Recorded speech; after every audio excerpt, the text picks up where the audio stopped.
Thanks, friends. Leave Hurricane! Leave Hurricane! So that's what I think we should do.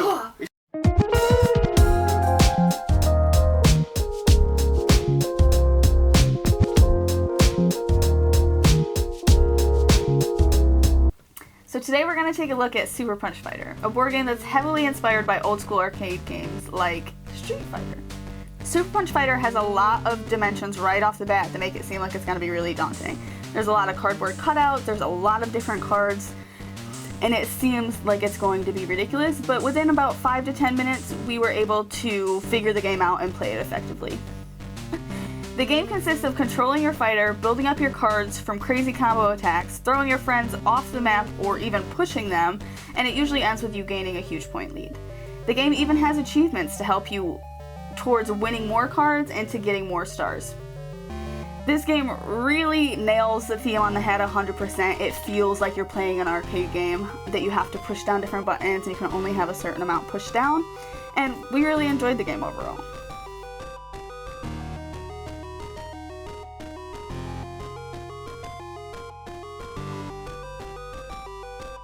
So the setup for Super Punch Fighters, or SPF as we'll be calling it from now on, is pretty simple, even though it may seem daunting.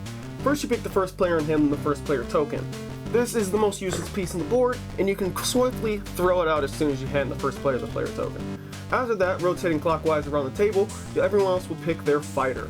Once you pick your fighter, make sure you pick up all the accompanying pieces. There'll be a board, a headpiece, a token, and a few other things that will help you along the way. After that, each player gets their first button token.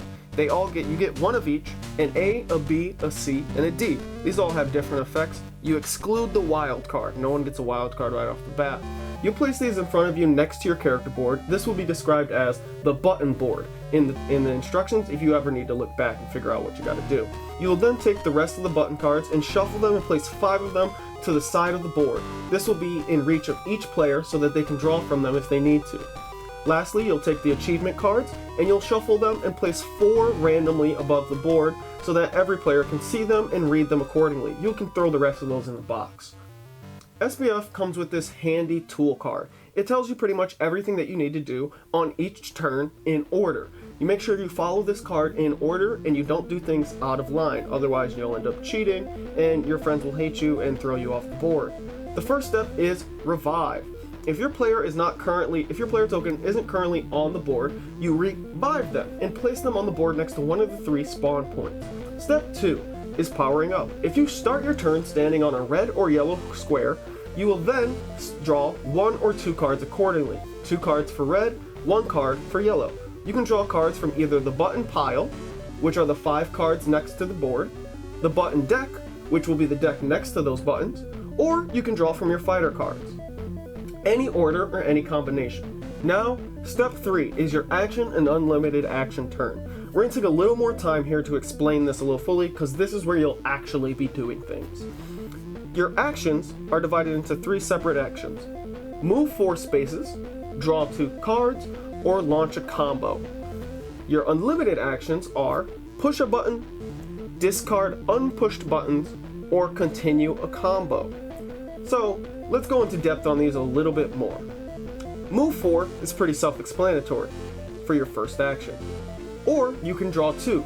The way draw 2 works is you can either draw from the 5 available button cards that are on the side of the board, the button deck that is currently shuffled next to that, or you can pick from your fighter cards. You can do this in any order, and you can choose 1 from the buttons, 1 from the fighters. You can choose 2 fighters or 2 buttons, and you'll add those to your respective decks. Now after that, you have launch a combo. So to launch a combo, we'll need to go into a little bit of an explanation of how buttons work and how your fighter cards work in conjunction together. We're going to use Security Officer Steve and these 2 cards here to explain how the combos work incorrectly and correctly. So let's say you want to launch a combo. Baton Beatdown has a cost of 1A and 1B button, and Flailing Blows has a cost of 1C and 1A button. So let's go the incorrect route. If you were going to go just launching a combo all willy-nilly, you would start with Baton Beatdown with a cost of AB, so you would have to have 1A, 1B.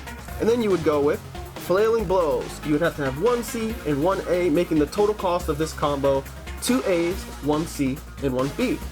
But If you wanted to do this the correct way, or the min-max way, you would actually switch the order that you do these cards. Now you're wondering, why would you do that? Because there's a way to actually combo the cards in this system. So, first card, Flailing Blows, starts with a CA. The last button on the first combo card matches the first button on the second combo card.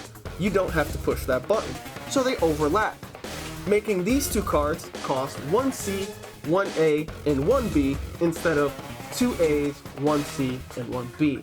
This way, if you need to do an extra attack, you have that extra button, or if you want to do anything else with those buttons, you'll have them available. So make sure you really look at how the button layouts on your cards work. I'll explain a little bit about each of the push buttons cards, just so you have a better understanding of how they work.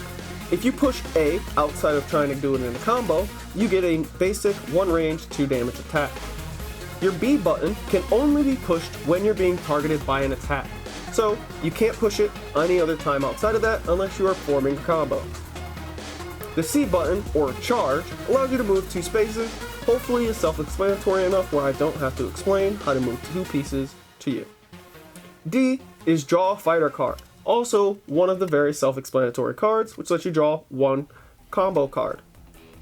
The wild button can be pushed in place of any other button when forming a combo, but can also have its own special effect of discarding 3 of the button cards in the 5 button card layout. Now let's go to step 4. This means you've done all your actions, all your unlimited actions, and you've pushed a bunch of buttons.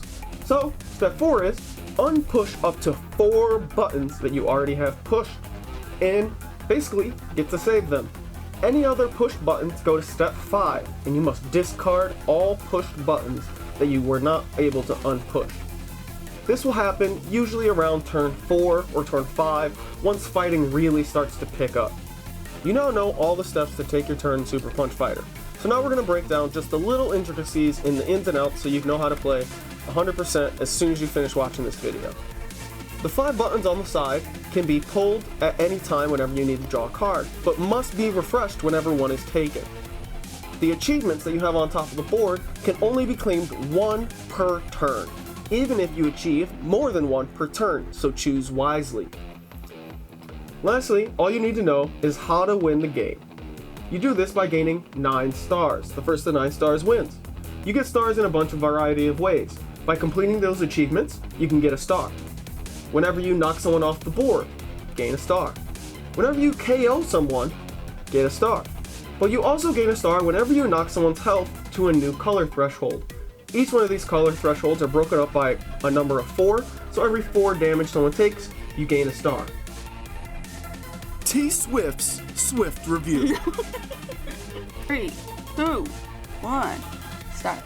Alright, so this is kind of where we get into the nitpicky part. Things that we notice that maybe aren't crucial to playing the game, but that really influence the way that we can play the game.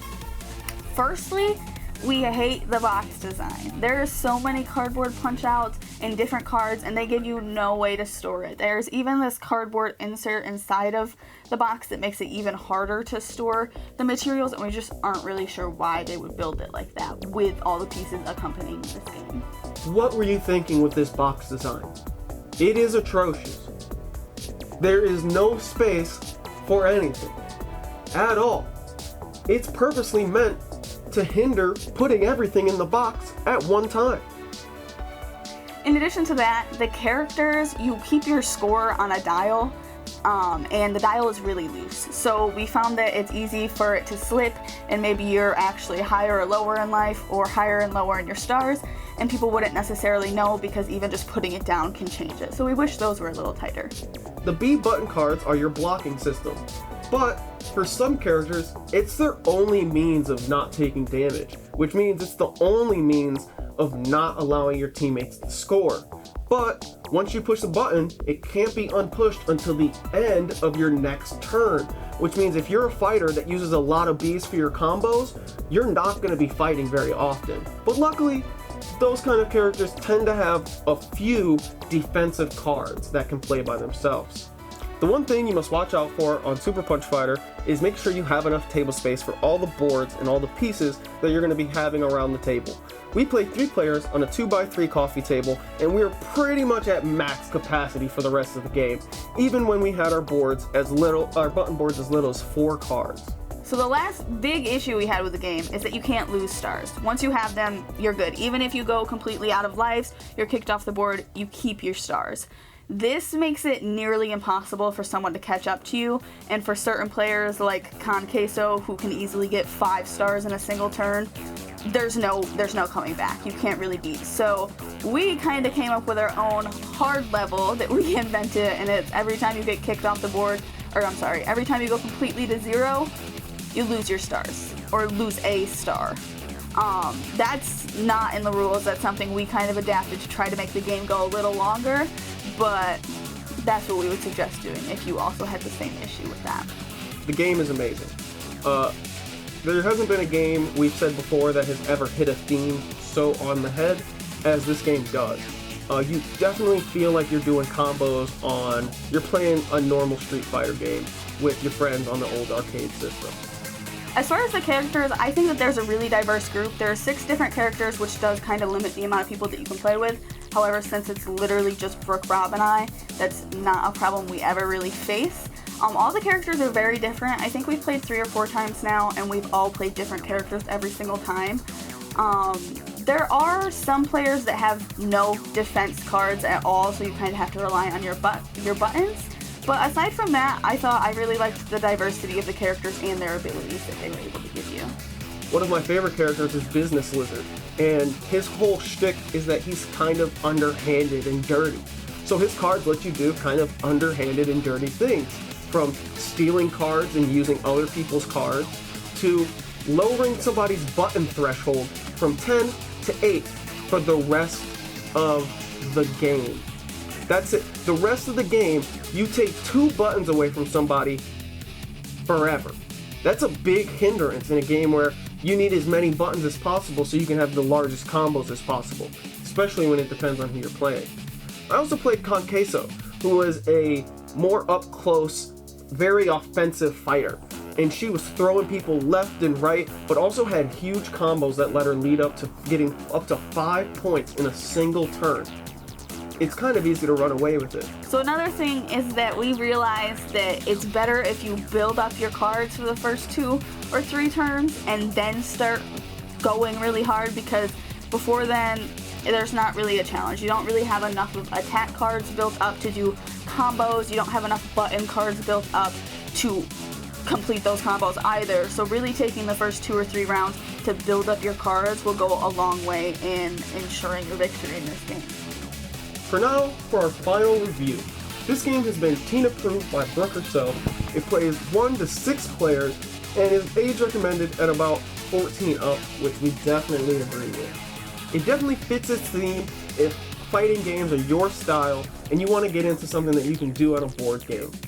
The games usually last 30 to 40 minutes unless you're playing our self-imposed hardcore mode, which can either lend the game to never end and you're having to put in a time limit just to see who could be the winner. Overall, I really like this game. We bought it and set it up and played it, just Rob and I, and then we played with Rob's mom, and we were able to teach her in one game how to play where she was doing it completely by herself. Won! She did win. She completely smoked us. Same with Brooke. I believe she won the first time she played too, but she is actually willing to play it, and for Brooke that's big because she gets very specific about the type of games that she's willing to play with Rob and I. If it has a lot of setup and if you have to do a lot to learn it, she won't play it. So this one I thought was really family friendly for our family specifically, and it was a lot of fun. There's a lot of moving pieces and you kind of have to watch everyone else to make sure that they're staying honest, especially with the few things that we mentioned we would like to be different. However, it's really easy to pull it out on a weeknight and play it just as a family. So I really like this game. This is one of our favorites now, and we've only had it for about a month and a half, so I highly recommend that you buy it. Thanks, friends.